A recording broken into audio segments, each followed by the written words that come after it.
Olá pessoal, boa noite, vamos ao nosso vídeo da sexta-feira. Hoje nós vamos falar do pseudocálculo do tamanho amostral. Esse assunto foi motivado por um artigo publicado essa semana numa revista de infectologia. Na verdade é um ensaio clínico randomizado para uso de corticoide comparado com um grupo controle e que foi negativo. Lembrem-se que a gente recentemente teve a novidade do grande estudo Recovery mostrando redução de mortalidade com corticoide em pacientes hospitalizados com Covid-19. Esse estudo, que foi publicado essa semana, publicado ahead of print, era um manuscrito aceito, ainda não publicado em print, ele conclui que o corticoide não é eficaz na redução de mortalidade de pacientes com Covid-19. Naturalmente, quando a gente tem um estudo negativo, nós nos perguntamos, será que isso é erro tipo 2, decorrente da falta de poder estatístico? E quando a gente lê, na realidade, o cálculo do tamanho amostral desse estudo, a gente percebe que é um cálculo que estima a necessidade de 393 pacientes para oferecer um poder estatístico de 80% na detecção de redução de mortalidade. E ele alcançou os 393 pacientes. Esse é um pseudo-cálculo do tamanho amostral. Porque para com 393 pacientes você ter 80% de mortalidade, você tem que considerar a hipótese de que a redução de mortalidade vai ser muito grande para ser detectado por um pequeno tamanho amostral. Portanto, o pseudo-cálculo do tamanho amostral é aquele que se prepara para testar uma hipótese de eficácia não realista. Uma eficácia tão grande que qualquer tamanho amostral, mesmo pequenos tamanhos de amostra, são suficientes para detectar. É o que aconteceu então com esse estudo. É um estudo que se prepara para detectar uma redução de 50% da mortalidade de pacientes com Covid-19. Esse tamanho de efeito, redução relativa do risco de 50%, é um tamanho de efeito quase nunca encontrado em terapias que reduzem mortalidade. Não é comum 50% de redução relativa do risco.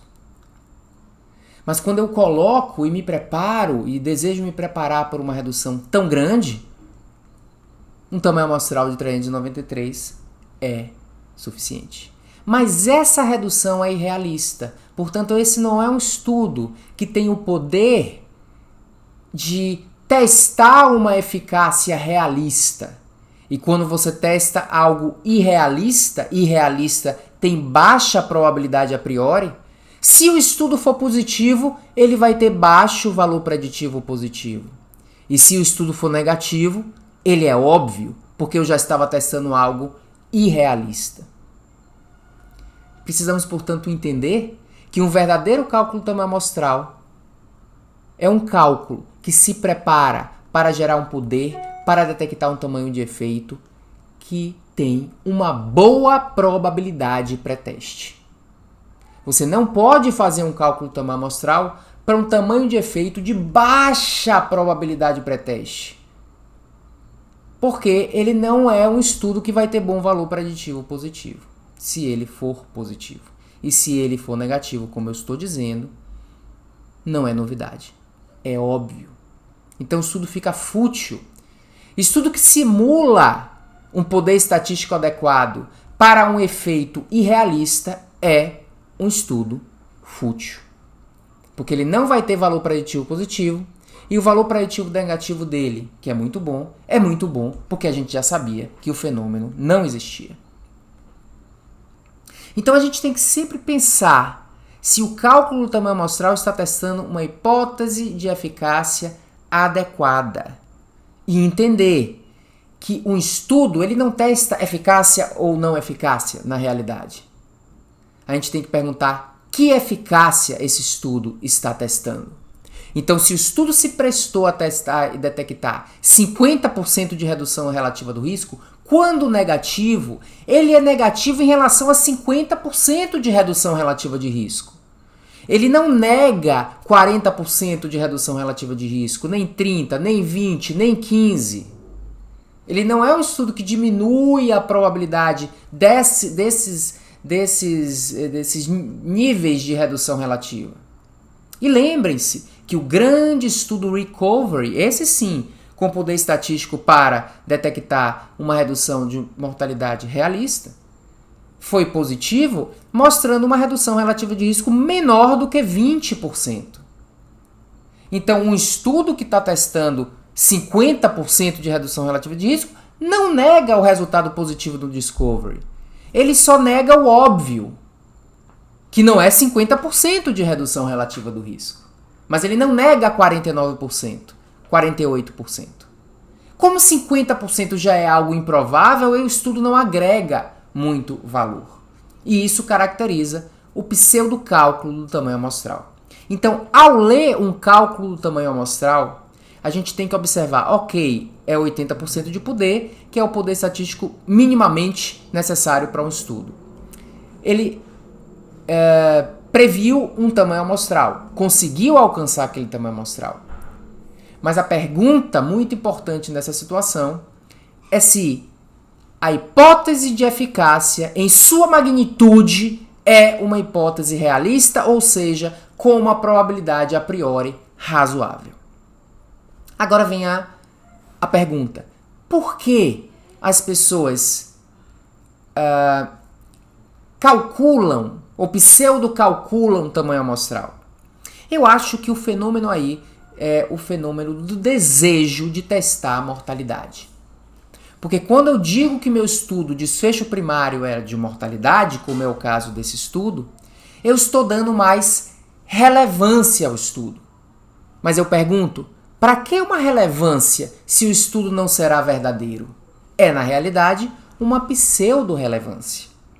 Então, se eu só tenho condição de fazer um estudo de 300, 400 pacientes, eu devo diminuir a minha pretensão e devo pretender um teste de hipótese menos relevante, mas que pelo menos tenha veracidade.